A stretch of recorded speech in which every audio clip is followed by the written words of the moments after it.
Hello dear students, welcome once again to this incredible platform of EduLover. Class 10th R S. Agarwal के quadratic equation के important questions के series में एक बार फिर से हम लेकर आ गए हैं एक और इंपोर्टेंट क्वेश्चन, ठीक है, जिसमें हम लोग देखेंगे फैक्टराइज करना, सॉल्व करना कि कैसे इसको हम लोग सॉल्व करेंगे। खास करके बहुत ज्यादा स्टूडेंट्स को प्रॉब्लम होती है जब ये रूट्स का वैल्यू देख लेते हैं तो रूट्स के वैल्यू को हम लोग कैसे सॉल्व करते हैं। अगर आपने अभी तक चैनल पे फर्स्ट टाइम विजिट किया है हमारे, तो मेक श्योर कि चैनल को सब्सक्राइब करके रख लेंगे। और आर.एस. अग्रवाल का कंप्लीट प्लेलिस्ट देखना चाहते हैं या फिर एनसीईआरटी के क्वाड्रेटिक इक्वेशन का आप प्लेलिस्ट देखना चाहते हैं तो उसका लिंक मिलेगा आपको डिस्क्रिप्शन में। फटाफट से जाइए और लिंक को चेक कीजिए। अगर आपने अभी तक टेलीग्राम पे नहीं ज्वाइन किया है तो कर लो यार फटाफट से, ठीक है।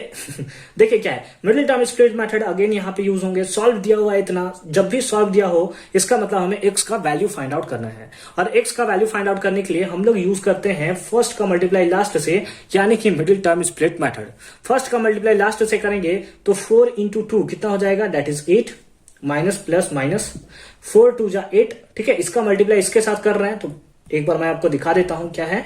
4√3 इसका मल्टीप्लाई एक्स स्क्वायर को भी रहने दीजिए, का मल्टीप्लाई कर रहे हैं किसके, -2√3 के साथ। तो 4 2 जा 8, सॉरी -2√3 है ना, -2√3, ठीक है। तो 4 2 जा कितना हो गया, that is 8 plus minus minus √3 into √3 कितना हो जाएगा, दैट इज 3। कितना हो जाएगा, दैट इज 3। 8 3 जा कितना होता है 24, कितना होता है 24, ठीक है, ठीक है, कोई इशू नहीं है। तो अब यानी कि इन लोग दोनों का मल्टीप्लाई करने के बाद हमारे पास आया है कितना, 24।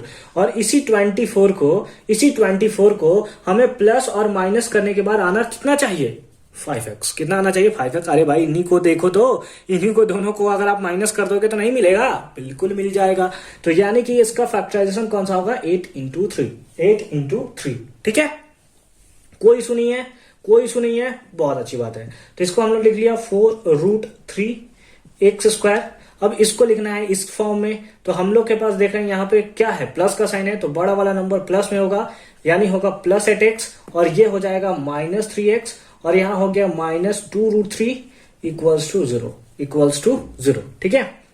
मिटा दे, बहुत अच्छी बात है, बहुत ही अच्छी बात है, ठीक है।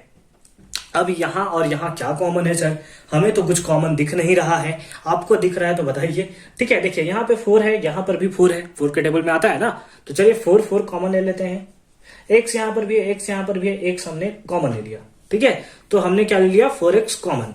तो 4 से 4 मर गया, √3 बच गया, तो √3 हमने लिख लिया। इस x से इसका एक x मर गया, एक x बच गया, प्लस 4 के टेबल में 2 टाइम्स में x से x हमारा मर गया, माइनस। अब यहाँ पे हमें दोनों में कुछ कॉमन दिख रहा है, तो बिल्कुल दिख रहा है।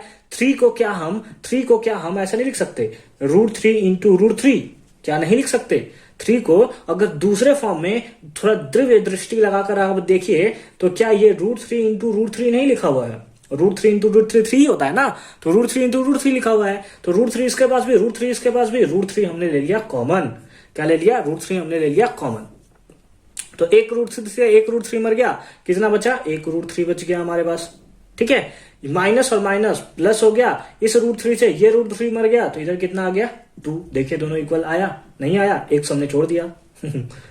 हो जाता है भाई, हो जाता है। समझ गए, कोई कंफ्यूजन नहीं है ना, कोई कंफ्यूजन नहीं है, बहुत अच्छी बात है। अब इन लोग दोनों को हम लोग कॉमन ले लेंगे, तो हो जाएगा √3x प्लस 2, और इधर हो जाएगा कितना, 4x minus √3, 4x minus √3 equals to 0 और इक्वल्स टू 0। अब ये दो का प्रोडक्ट जो है 0 के इक्वल है, यानी कि ये टर्म 0 हो सकता है या फिर ये टर्म 0 हो सकता है, दोनों को सेपरेटली ले लेंगे। तो एक हो जाएगा √3x प्लस 2 इक्वल्स टू 0, या फिर एक हो जाएगा हमारे पास 4x माइनस √3 इक्वल्स टू 0।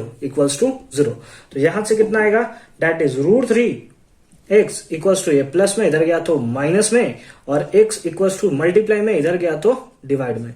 तो आप चाहो तो इसको भी आंसर लिख सकते हो, क्योंकि ज्यादातर आंसर जो हम लोग का होता है नीचे √3 नहीं होता, यानी कि डिनोमिनेटर में रूट नहीं होता, उसके लिए वो रेशनलाइज कर देता है। तो अगर आप चाहो तो इसको भी यहाँ पे आंसर लिख सकते हो, या फिर आप चाहो तो इसको आप रेशनलाइज कर लो। क्या करो, रेशनलाइज, यानी कि √3 से मल्टीप्लाई और √3 से डिवाइड, ठीक है। तो कितना होगा, x इक्वल्स टू -2√3 और divided by √3 into √3 that is 3। तो ये भी आंसर हो सकता है, या आप चाहो तो यहां तक भी आप आंसर लिख सकते हो। ठीक है, यहां आते हैं तो x 4x इक्वल्स टू ये माइनस में इधर गया तो प्लस में, और ये मल्टीप्लाई में इधर आया तो डिवाइड में, यानी कि √3/4। तो एक आंसर आपका ये हो गया और एक आंसर आपका ये हो गया। आई होप कि ये क्वेश्चन आपको बहुत अच्छे से और सिंपल फॉर्म में समझ में आया होगा, और ये जो रूट वाला कॉन्सेप्ट था आपके मन में कि बहुत ज्यादा हार्ड होता है या फिर बहुत ज्यादा लेंदी होता है, वो थोड़ा सा डर आपका निकला हुआ होगा। मिलता है नेक्स्ट वीडियो में। एक आपको मैं होमवर्क देता हूं, उस होमवर्क को आप नोट करोगे और बताओगे x का वैल्यू कितना होगा।